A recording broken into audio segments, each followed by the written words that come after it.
ஜெபிக்கலாமா?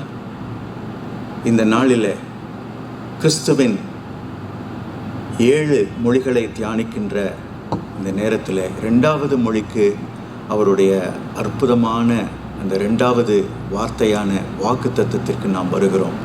ஜெபிப்போமா? ஆண்டவரே, நீரும் எங்களை பரதீசில் கொண்டு போய் சேர்த்தருள வேண்டும் என்று நாம் ஜெபிப்போம். நல்ல ஆண்டவரே, நீர் பரலோகத்துக்கு ராஜா, எங்களை ரட்சிக்க வந்த இயேசு கிறிஸ்து எங்கள் பாவங்களிலிருந்து விடுதலையாக்கும் படிக்கு சிலுவையில் இரத்தம் சிந்தி பலியானதினாலே எங்கள் பாவத்திற்குரிய தண்டனையை நீர் ஏற்றுக்கொண்டு எங்களை பரலோக ராஜ்யத்தில் சேர்க்கும்படிக்கான விசுவாசத்தை இந்த நாளில் எங்கள் ஒவ்வொருவருக்கும் தந்துட வேண்டும் என்று நாங்கள் ஜெபிக்கிறோம். நீர் எங்களோடு பேசும். உம்முடைய இந்த 2ஆம் வார்த்தையை தியானிக்கும் பொழுது நீர் எங்களோடு பேச வேண்டும் என்று நாங்கள் ஜெபிக்கிறோம். இயேசு கிறிஸ்துவின் நாமத்தினாலே ஜெபிக்கிறோம் நல்ல பிதாவே, ஆமென்.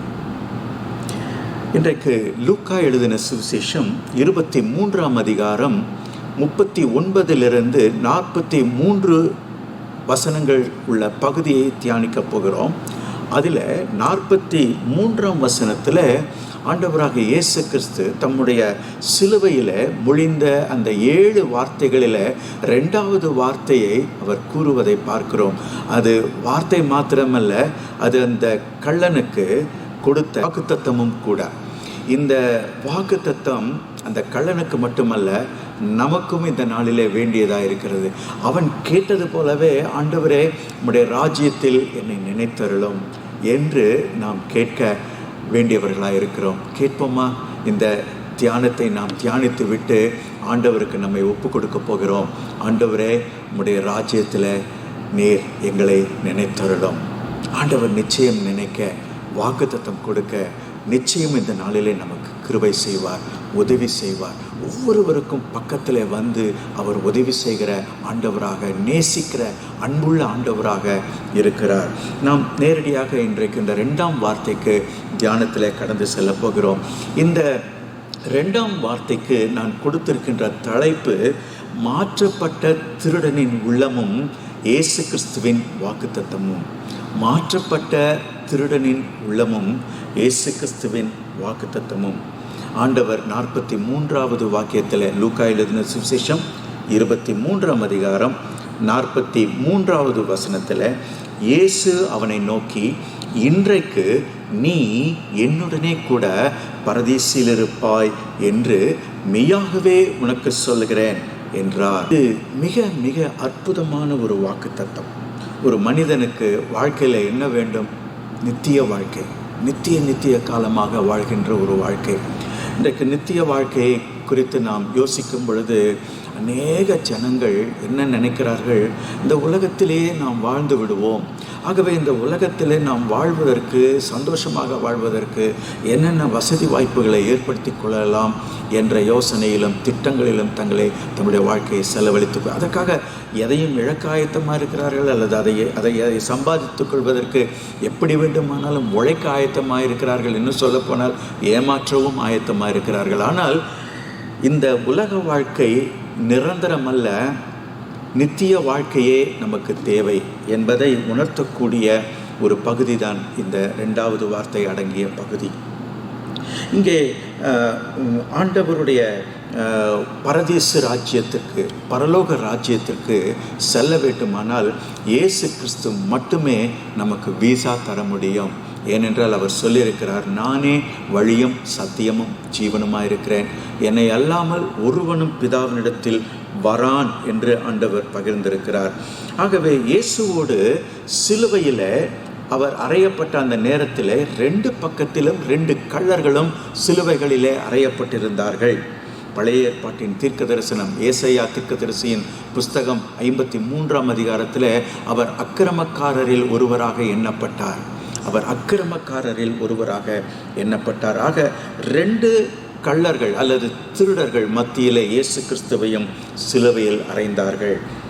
ஆக இந்த கள்ளனுக்கு கொடுக்கப்பட்ட பரதீசு என்பது கிறிஸ்துவோடு வாழக்கூடிய இடம், the place of blessedness, the place of happiness. ஆகவே அது ஒரு கார்டன் ஆஃப் ஈடன் என்று சொல்லலாம். அது தோட்டம் என்றும் அழைக்கப்படுகிறது. பரதேசு என்பது தோட்டம். ஆக இயேசு கிறிஸ்து வாழ்கின்ற இடத்துல அவரோடு சேர்ந்து வாழ்கின்ற சந்தோஷம் மிக்க ஒரு வாழ்க்கை. இந்த பரதேசுவை கிறிஸ்துவோடு நித்தியமாக வாழ்வதைத்தான் நித்திய ஜீவன் என்று, ரட்சிப்பு என்று நாம் அழைக்கிறோம். ஆண்டவர் மிக அழகாக சொல்லியிருக்கிறார், எழுந்து போனதை தேடவும் ரட்சிக்கவுமே மனுஷகுமாரன் உலகத்திற்கு வந்தார். இந்த ரட்சிப்பை சிலுவையில் தம்மை விசுவாசித்த கள்ளனுக்கு கிருபையாக ஈவாக அளிக்கிறார். 2 கள்ளர்களில் ஒரு கள்ளனுக்கு மட்டுமே இந்த வாக்குத்தத்தத்தை கொடுக்கிறார். ஏன் அவனுக்கு மட்டும் கொடுக்கிறார்? இன்னொரு கள்ளனுக்கு அந்த வாக்குத்தத்தத்தை அவர் அருளவில்லை. இந்த சிலுவையில் சாக போகிற சமயத்தில் இந்த கள்ளனுக்கு இப்பேற்பட்ட பாக்கியம் கிடைக்கும் பொழுது, ஆக இந்த பரதேச வாழ்க்கை, நித்திய வாழ்க்கை என்பது கடைசி சமயத்தில் கூட பெற்றுக்கொள்ளலாம் என்கின்ற அளவிற்கு மிக எளிமையானதா, எளிதானதா, அல்லது மிக லகுவானதா என்றால் அப்படியெல்லாம் இல்லை.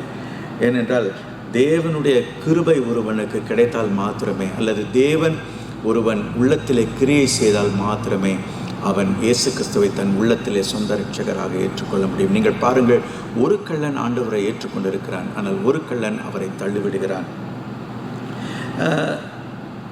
ரட்சிப்பை பெறுவது, நித்திய ஜீவனை பெறுவது அவ்வளவு எளிதானதில்லை. ஒரு பணக்கார வாலிபன் ஆண்டவர் அண்டையில் வரும்பொழுது அந்த பணக்கார வாலிபன் கேட்கிறான், ஆண்டவரை, நித்திய ஜீவனை சுதந்திரித்து கொள்ள நான் என்ன செய்ய வேண்டும்? அப்பொழுது ஆண்டவர் சொல்லுகிறார், நீ நியாயப்பிரமாணங்களை கை கொண்டிருக்க வேண்டும். நான் சிறு வயது முதல் அவைகளை கை கொண்டிருக்கிறேன் என்று சொல்லுகிறார். அப்பொழுது ஆண்டவர் சொல்லுகிறார், நீ எல்லாவற்றையும் விற்று தரித்திரருக்கு கொடுத்து விட்டு பின்பு என்னை பின்பற்றி வா என்று சொல்லும் பொழுது அவன் மனம் அடிந்தவனாய் போய்விடுகிறான். அப்பொழுது சீஷர்கள் கேட்கிறார்கள், யார் ரட்சிக்கப்படக்கூடும்?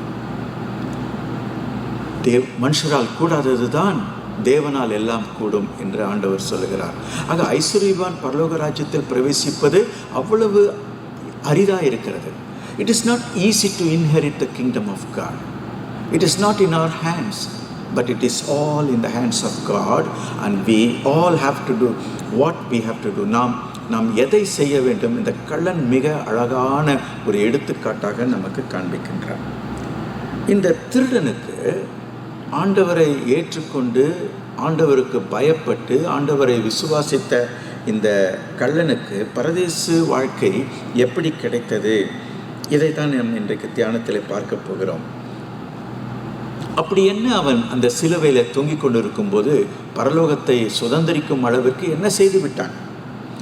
ஒன்றாவதாக அவன் 40வது வாக்கியத்தில் மற்ற திருடன் இந்த திருடனை நோக்கி, நீ இந்த ஆக்கினைக்குட்பட்டவனாய் இருந்தும் தேவனுக்கு பயப்படுகிறது இல்லையா? ஆண்டவரை ஏற்றுக்கொண்ட அந்த கள்ளன், ஆண்டவரை ஏற்றுக்கொள்ளாத அந்த கள்ளன் இடத்துல, நீ இந்த ஆக்கினைக்குட்பட்டவனாய் இருந்தும் நீ தேவனுக்கு பயப்படுகிறது இல்லையா? ஆக தேவனுக்கு பயப்படுகிற பயத்தை நாம் இந்த கள்ளனிடத்தில் பார்க்கிறோம். அந்த தேவனுக்கு பயப்படுகிற பயம் என்பது இயேசு கிறிஸ்துவின் மேல் வைக்கின்ற விசுவாசத்தையே குறிக்கிறது. தேவனுக்கு பயப்படுகிற பயம் விசுவாசிக்கிறவனால் மட்டுமே அதை பெற்றுக்கொள்ள முடியும்.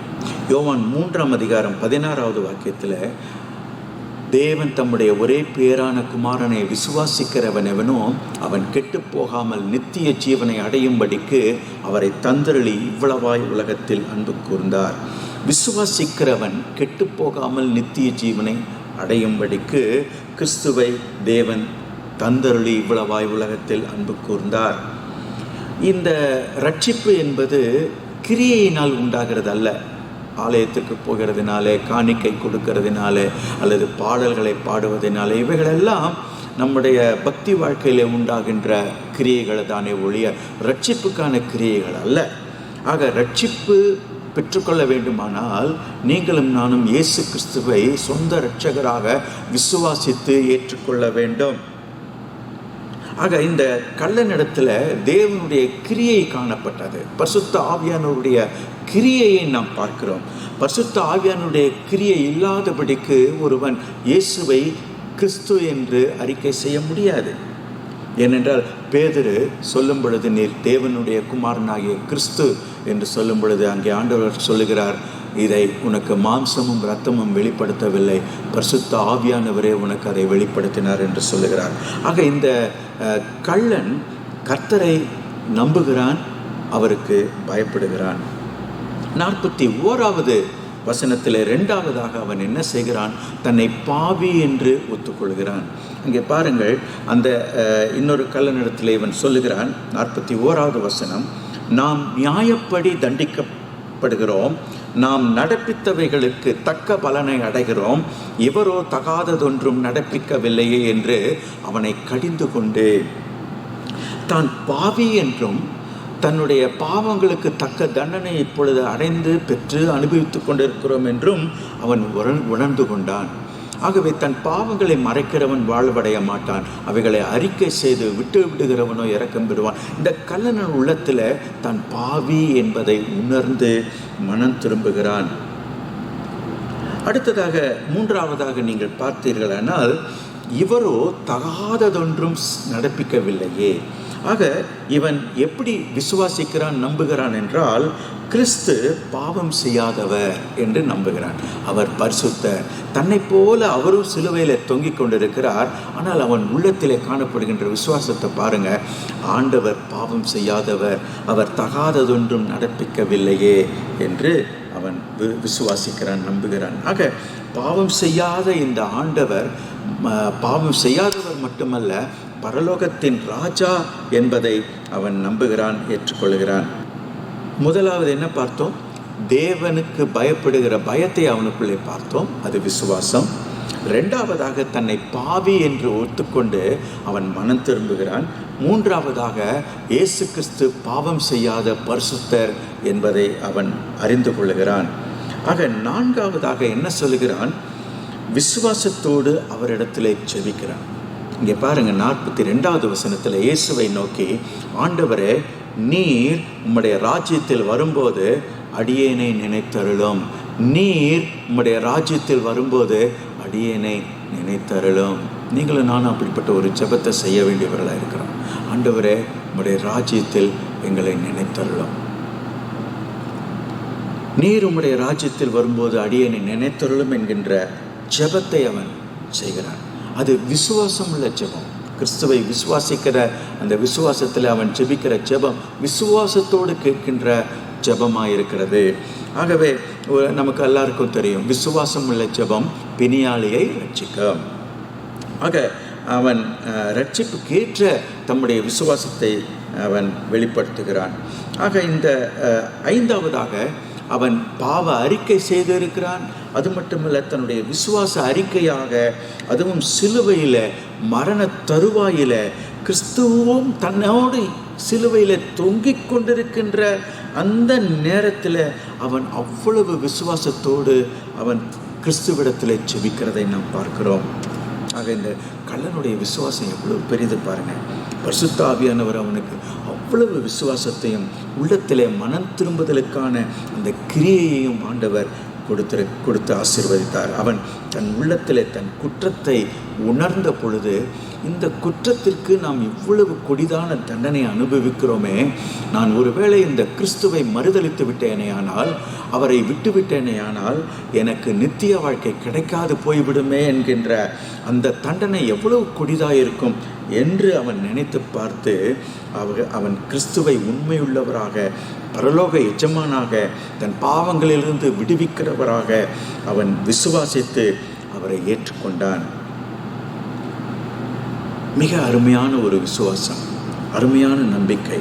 இன்று உயிரோடு இருக்கிற நாம் இயேசு கிறிஸ்துவின் மீது இத்தகைய மிக குழந்தை போன்ற அவர் மீது விசுவாசத்தை வைக்க வேண்டியவர்களாக நாம் இருக்கிறோம். ஆனால் இந்த மற்ற கள்ளனை பாருங்கள், அவன் என்ன சொல்லுகிறான்? 39வது வசனத்தில், அன்றியும் சிலுவையில் அறையப்பட்டிருந்த குற்றவாளிகளில் ஒருவன், நீ கிறிஸ்துவானால் உன்னையும் எங்களையும் ரட்சித்துக்கொள் என்று அவரை இகழ்ந்தான். இயேசுவை தள்ளிவிட்ட ஒரு கள்ளனும் அங்கே இருக்கிறான். இயேசுவை ஏற்றுக்கொண்ட ஒரு கள்ளனும் அங்கே பார்க்கிறோம். இயேசுவை தள்ளிவிட்ட ஒரு கள்ளனையும் நாம் அங்கே பார்க்கிறோம். அவன் ஆண்டவரை மற்றவர்களோடு சேர்ந்து தான் சிலுவையிலே மரிக்கப் போகிறோம் என்கின்ற எண்ணம் கூட இல்லாமல் ஆண்டவரை அவன் இகழுகிறான், கேலி செய்கிறான். அவனிடத்தில் தேவனுக்கு பயப்படுகிற பயம் இல்லை, இயேசு கிறிஸ்துவை அறிந்த அறிவு இல்லை, ஆண்டவரை ஏற்றுக்கொள்ளவில்லை. அவன் அவரை தள்ளிவிடுகிறான். அவன் எங்கே போயிருப்பான்றது உங்களுக்கு தெரியும். ஆக ஆண்டவர் இந்த ஏற்றுக்கொண்ட விசுவாசித்த கள்ளனை பார்த்து மாத்திரம்தான் அவர் சொல்லுகிறார், இன்றைக்கு நீ என்னுடனே கூட பரதேசில் இருப்பாய். ஆக இந்த வசனத்தின் மூலமாக நாம் என்ன பார்க்கிறோம்? தேவனுக்கு பயப்படுகிற பயம் நமக்கு வேண்டும். தேவனுக்கு பயப்படுகிற பயம் நமக்கு இருந்ததேயானால் நீதிமொழிகள் 1ஆம் அதிகாரத்தில் நாம் பார்க்கிறோம், கர்த்தருக்கு பயப்படுகிற பயம் பாவத்திலிருந்து நம்மை விலக்கும். அதுவே ஞானத்தின் ஆரம்பம். எது ஞானத்தின் ஆரம்பம்? கர்த்தருக்கு பயப்படுகிற பயம். எது கர்த்தருக்கு பயப்படுகிற பயம்? தீமையை விட்டு விலகுவதே கர்த்தருக்கு பயப்படுகிற பயம். நீதிமொழிகள் அழகாக படிக்கிறோம். ஆக தேவனுக்கு பயப்படுகிற பயம் நம்மை பாவத்திலிருந்து விலக்கும், கிறிஸ்துவை விசுவாசிக்க செய்யும். அது மாத்திரமல்ல, அந்த கள்ளன் இரண்டாவதாக என்ன செய்கிறான்? தன் பாவத்தை உணர்ந்து மனம் திரும்பி அறிக்கையிடுகிறான். அறிக்கை செய்யாத எந்த பாவமும் மன்னிக்கப்படாது. நீ பாவம் செய்கிறதை அறிக்கை செய்ய வேண்டும் என்றால் வேதத்தில் மிக தெளிவாக நமக்கு பார்க்கிற 1 யோவான் 1ஆம் அதிகாரத்தில் நாம் நம்முடைய பாவங்களை அறிக்கையிட்டால் நம்மை எவ்வித அநீதியும் நீங்க நம்மை சுத்திகரிக்கிறதுக்கு அவர் உண்மை உள்ளவரும் நீதியும் உள்ளவருமாயிருக்கிறார். ஆகவே அவன் தன்னுடைய பாவத்தை உணர்ந்தது மாத்திரமல்ல, மனம் திரும்பினான், அறிக்கையிட்டான். 41வது வசனத்தில் அழகாக பார்க்கிறோம், நாமோ நியாயப்படி தண்டிக்கப்படுகிறோம், நாம் நடப்பித்தவைகளுக்கு தக்க பலனை அடைகிறோம் என்று அங்கே பார்க்கிறோம். பாவத்தை அறிக்கை செய்கிறான். அது மட்டுமல்ல, இயேசு பாவமற்ற பரிசுத்தர் என்று நம்பினார். இன்றைக்கு நீங்களும் நானும் கர்த்தராக இயேசு கிறிஸ்துவின் பரிசுத்தத்தின் மத்தியில் இருக்கும்போது பாவம் செய்ய நம்மால் என்ன செய்ய முடியாது? துணியவே முடியாது. ஆக இயேசு கிறிஸ்துவின் பரிசுத்த பிரசன்னத்தில் நீங்களும் நானும் வந்திருக்கும்போது ஒவ்வொருவரும் நாம் பாவிகள் என்றும் அவர் பரிசுத்தர் என்றும் உணருவோம். இயேசு பாவமற்றவர் மட்டுமல்ல, அவர் தம்மை ரட்சிப்பவர் என்று அவன் நம்பினான். அவன் விசுவாசித்தான். விசுவாசித்தது மட்டுமல்ல, அவன் என்ன சொல்லி ஜெபிக்கிறான்? என்னை உம்முடைய ராஜ்யத்தில் நினைத்தருளும், நீர் வரும்போது உம்முடைய ராஜ்யத்தில் என்னை நினைத்தருளும் என்று ஜெபித்தான். ஆண்டவர் வாக்கு கொடுக்காமல் இருப்பாரா? அவர் அன்புள்ளவர், அதற்காகவே வந்தார். சிலுவையில் ஒரு ஆத்துமாவை ரட்சிக்கிறதை நாம் இந்த நாளில் பார்க்கிறோம். வாக்குத்தத்தம் 43வது வசனத்தில் அவர் இவ்விதமாக சொல்லுகிறார், இன்றைக்கு நீ என்னுடனே கூட பரதீசில் இருப்பாய் என்றார். கர்த்தருடைய பரிசுத்த நாமத்துக்கு ஸ்தோத்திரம். இந்த வார்த்தையை கேட்கின்ற நீங்களும் நானும் ஒரு கள்ளன் தேவனுக்கு பயப்படுகிற பயத்தை, அந்த கடைசி நேரத்திலும் தேவனுக்கு பயப்படுகிற பயத்தை தன்னிலே கொண்டு தன் பாவத்தை உணர்ந்து அறிக்கையிட்டு மனம் திரும்பி கர்த்தரை விசுவாசித்தது மாத்திரமல்ல, அவன் செபித்து ஆண்டவரே உம்முடைய ராஜ்யத்தில் நான் வர வேண்டும் என்று கேட்ட பொழுது ஆண்டவர் அன்றைய தினத்தில் மெய்யாகவே அவனுக்கு அந்த பாக்கியத்தை கொடுக்கிறார் என்றால், உனக்கு எனக்கும் ஆண்டவர் நாம் உள்ளபூர்வமாக விசுவாசத்தோடு நம்பிக்கையோடு நம் பாவங்களை உணர்ந்து மனம் திரும்பினவர்களாக அவரிடத்தில் கேட்கும் பொழுது இந்த நேரத்தில் அவர் நம்மை மன்னித்து நம்மை ஏற்றுக்கொள்ள அவர் அன்புள்ளவராக, தாழ்மையுள்ளவராக, கிருபையுள்ளவராக, இரக்கமுள்ளவராக இருக்கிறார். நாம் ஜெபிப்போமா? ஆண்டவரே என்னை உங்களுடைய ராஜ்யத்தில் நினைத்தருளும். கேட்போமா? ஜெபிப்போம். எங்களை நேசிக்கிற எங்கள் நல்ல ஆண்டவரே, அந்த கள்ளனுக்கு நீர் கொடுத்த வாக்குத்தத்தத்தை போல இன்றைக்கு நீர் எங்களுக்கு இந்த நித்திய ஜீவனை குறித்த வாக்குத்தத்தத்தை தந்துள்ளும்படியாய் நாங்கள் ஜெபிக்கிறோம். நம்முடைய ராஜ்யத்தில் இன்றைக்கு யாரெல்லாம் என்னோடு கூட ஆண்டவரே என்னை உம்முடைய ராஜ்யத்தில் நினைத்தருளும் என்று சொல்லி கேட்கிறார்களோ, ஆண்டவரே அவர்கள் அனைவருக்கும் கிருபையாய் ஈவாய் நீர் உம்முடைய ராஜ்யத்தில் நித்திய ஜீவனுக்குரிய பங்கை தரும்படியாய் நாங்கள் ஜெபிக்கிறோம். எழுந்து போனதை தேடவும் ரட்சிக்கவுமே மனுஷகுமாரன் உலகத்திற்கு வந்தார் என்று சொன்னபடி ஆண்டவரே நீர் எங்களை தேடி வந்தீர் ஐயா, எங்களுக்காக சிலுவையிலே தொங்கினீர் ஐயா, எங்களுக்காக சிலுவையில் ரத்தம் சிந்தினீர் ஆண்டவரே. எங்கள் ஆத்துமா ஈழேறும்படியாக, ரட்சிக்கப்படும்படியாக உண்மையே எங்களுக்கு தந்தீரே ஆண்டவரே. இந்த நாளில் எங்களை ஏற்றுக்கொள்ளும். யாரெல்லாம் தாழ்மையோடு உம்மிடத்தில் தங்கள் பாவங்களை அறிக்கையிட்டு மனம் திரும்பி ஏற்றுக்கொள்கிறார்களோ அத்தனை பேர்களுக்கும் நீர் உம்முடைய நித்திய ஜீவனை தந்தருளி வாக்கு கொடுத்திருக்கிறீர் ஆண்டவரே. அவ்விதமாக உம்முடைய கரத்தில் ஒப்புக் கொடுக்கிறோம். எங்களோடு பேசின உம்முடைய அருமையான இந்த 2வது வார்த்தைக்காக நாங்கள் நன்றி செலுத்துகிறோம். இயேசு கிறிஸ்துவின் நல்ல நாமத்தினாலே கெஞ்சுகிறோம் எங்கள் அன்பின் பிதாவே. ஆமென்.